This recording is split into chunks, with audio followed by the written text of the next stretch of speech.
देखिए, भारतीय जनता पार्टी के पास उम्मीदवार ही नहीं है कि गरीबों को जो 2 वक्त का निवाला मिलता था उस पर भी टैक्स लगा करके निवाले को भी छीनने का काम किया है।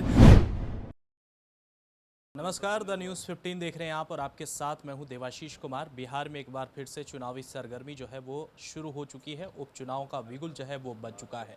बिहार के गोपालगंज और मोकामा में उपचुनाव होने, ऐसे में तमाम राजनीतिक पार्टियां जो इसमें हिस्सा ले रही है वो अब चुनावी मैदान में उतर चुकी है। इस वक्त हमारे साथ आरजेडी के प्रवक्ता एजाज़ अहमद साहब हैं। एजाज़ अहमद, सबसे पहला सवाल ये रहेगा कि उपचुनाव जो है उसकी घोषणा हो गई है, बिगुल बज चुका, आप लोग भी तैयारियों में लग चुके हैं।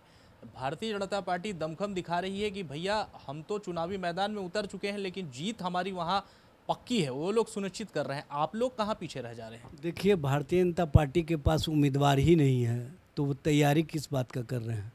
उम्मीदवार की खोज के लिए वो लगातार दौरा कर रहे हैं और उनको उम्मीदवार नहीं मिल रहा है।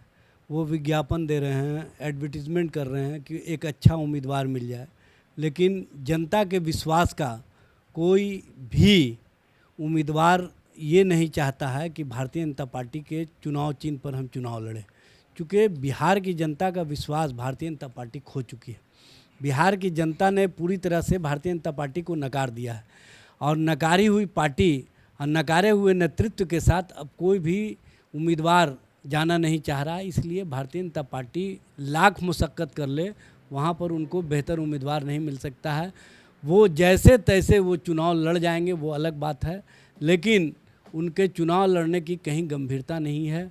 स्पष्ट है कि महागठबंधन का जो नेतृत्व है, माननीय नीतीश कुमार जी, माननीय तेजस्वी प्रसाद यादव जी और महागठबंधन का जो 7 दलों का स्वरूप है, इस पर बिहार की जनता का विश्वास बना हुआ है और विश्वास मजबूत हुआ है। ये आप लोग देख रहे होंगे कि जिस दिन से महागठबंधन की सरकार बनी है, युवाओं के नौकरी और युवाओं के रोज़गार के सवाल पर हम पूरी तरह से गंभीर हैं और चिंतित हैं। और इसी चिंता में आप देख रहे हैं कि लगातार हम लोग स्पष्ट रूप से नौजवानों के नौकरी के लिए आगे बढ़ रहे हैं। नौकरी देने की प्रक्रिया शुरू हो गई है, चाहे भूमि राजस्व विभाग का मामला हो, चाहे पीडब्ल्यूडी का मामला हो, चाहे पशुपालन विभाग का मामला हो। हम लोगों ने परवाना देना शुरू कर दिया है और बिहार कैबिनेट से नौकरियों का अप्रूवल मिलना शुरू हो गया है। ये स्पष्ट रूप से दिख रहा है। चाहे शिक्षक नियुक्ति का मामला हो, 2.5 लाख शिक्षकों की नियुक्ति होगी, 1 लाख के करीब सिपाही की भर्ती होगी, स्वास्थ्य विभाग में 1.5 लाख से ऊपर का विज्ञापन है, दूसरे अन्य विभागों में लगातार विज्ञापन निकालने की प्रक्रिया जारी है।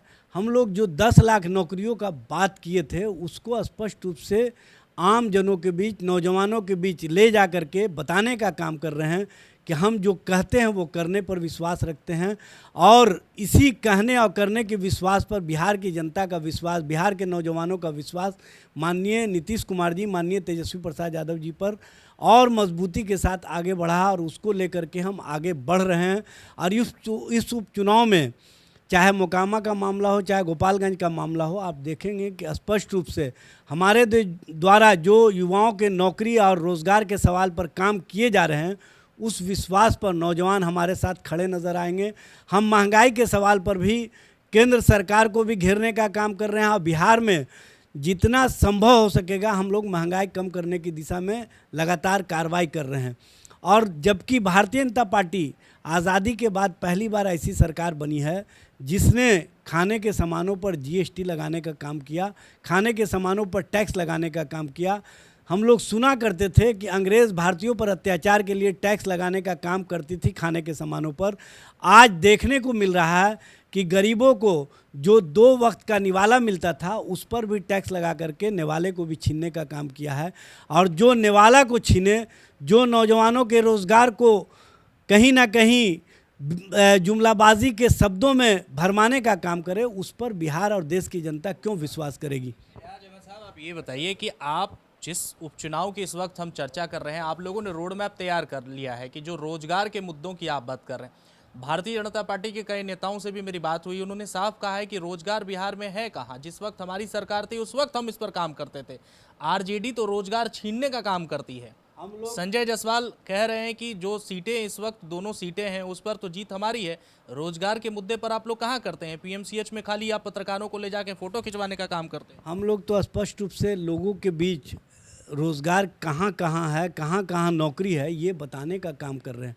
हम लोगों ने इन्वेस्टर्स मीट किया, उसमें आप देखे होंगे कि जो आए हैं यहाँ पर उद्योगपति, उन्होंने स्पष्ट रूप से कहा कि हमको इस सरकार पर विश्वास है, हम उद्योग लगाने का काम करेंगे और उद्योग के सृजन के बाद रोज़गार भी दिखेगा, नौकरी भी दिखेगी और नौकरियाँ लगातार सरकारी विज्ञापित किया जा रहा है। ये आप लोगों ने देखा होगा और स्पष्ट रूप से हम लोग बताने का काम कर रहे हैं, दिखाने का काम कर रहे हैं। शायद भारतीय जनता पार्टी के नेताओं को नहीं दिखती है, क्योंकि उनको अपनी बातें हमेशा याद आती है। जब 2014 में केंद्र में सरकार बना रहे थे तो इन्होंने वादा किया था हर साल 2 करोड़ लोगों को रोज़गार और नौकरी देने का, लेकिन अफसोस की बात है इन 8 वर्षों में सिर्फ 7,22,000 लोगों को ही नौकरियां या रोज़गार देने का काम किया, जबकि 16 करोड़ नौकरियां या रोज़गार मिलने। क्राइम क्यों नहीं कंट्रोल कर पा रहे हैं आप लोग? क्राइम पर क्यों सरकार जो है वो विफल हो जाती है? जिस समय इस वक्त अभी हम आपसे चर्चा कर रहे हैं, छपरा में 12 लाख रुपए की लूट हो गई है। देखिए, क्राइम पर कंट्रोल है, शायद अब समग्र रूप से देखने की आवश्यकता है। भारतीय जनता पार्टी जब सरकार में थी तो उस समय क्राइम का क्या ग्राफ था, जो पटना में 1 हफ्ते के अंदर सोनार के यहाँ डकैती हुई, लगातार हत्याएं होती थी, यह स्पष्ट रूप से दिख रहा था और आज उसमें कहीं ना कहीं कमियां आई हैं। यह स्पष्ट रूप से सबको समझना चाहिए। हमारी सरकार जो सुनवाई और कार्रवाई वाली सरकार है, हम लोग उस पर एक्शन में हैं और माननीय मुख्यमंत्री जी लगातार क्राइम के मामले पर समीक्षा कर रहे हैं और लगातार क्राइम का ग्राफ कैसे गिरे इस पर पुलिस पदाधिकारियों को, थानेदार को एक्शन में रहने का दिशा निर्देश दे रहे हैं और वो स्पष्ट रूप से दिख रहा है।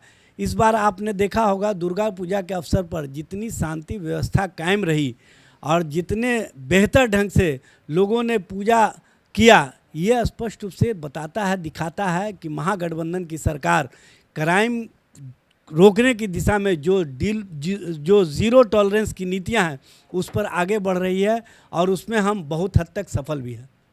अच्छा, ये बताइए कि इस वक्त दोनों जो उपचुनाव हो रहे हैं 2 सीटों पर, वो सबसे ज़्यादा हॉट सीट जो है वो मोकामा बना है। ये एजाज साहब क्लियर कर दीजिए कि आप लोगों की तरफ से प्रत्याशी कौन रहेगा, क्योंकि देखिए चर्चा का विषय और सबको पता है कि प्रत्याशी कौन रहेगा। तेजस्वी यादव से मिलकर के भी वो गई हैं, तो बताइए क्या सही में प्रत्याशी वहीं रहेंगी? देखिए, प्रत्याशी महागठबंधन की ओर से होगा और महागठबंधन के नेतृत्वकर्ता जो नेता हैं वो लोग मिल बैठ करके फैसला करेंगे। हमारे राष्ट्रीय अध्यक्ष माननीय लालू प्रसाद जी और उप मुख्यमंत्री तेजस्वी प्रसाद यादव जी उम्मीदवार कौन होंगे इसकी स्पष्ट रूप से घोषणा कर देंगे और आप लोगों को भी पता चल जाएगा कि गोपालगंज और मोकामा में महागठबंधन संयुक्त रूप से चुनाव लड़ेगी और संयुक्त रूप से जो चुनाव हम लोग लड़ेंगे उसमें स्पष्ट रूप से दिखेगा कि हम जहां पर खड़े हैं उससे आगे रहेंगे और भारतीय जनता पार्टी चूँकि बिहार की जनता का विश्वास खो चुकी है, वो ज़मानत बचाने की दिशा में अपने आप को जूझती हुई नज़र आएगी। ये स्थिति और परिस्थिति बिहार की जनता ने दिखाने का काम किया और बताने का काम किया। साफ तौर पर इस वक्त हमारे साथ बातचीत कर रहे थे एजाज अहमद साहब, प्रवक्ता हैं आरजेडी के। राज्य और नीति दोनों मिलकर एक साथ चलती है और देखना बड़ा दिलचस्प होगा कि जिस तरह से बिहार के 2 सीटों पर उपचुनाव होने हैं, तमाम सीटें जो है वो जो ये 2 सीटें हैं ये इस वक्त हॉट सीट बना ही। मोकामा की बात कर ले तो वहाँ भी चर्चाएं गर्म हैं, लेकिन महागठबंधन की तरफ से या फिर भारतीय जनता पार्टी की तरफ से तमाम नेता जो हैं इस वक्त इन दोनों सीटों पर जीत का दावा पहले से ही कर रही है। सहयोगी गोविंद के साथ मैं देवाशीष कुमार, द न्यूज़ 15 पटना।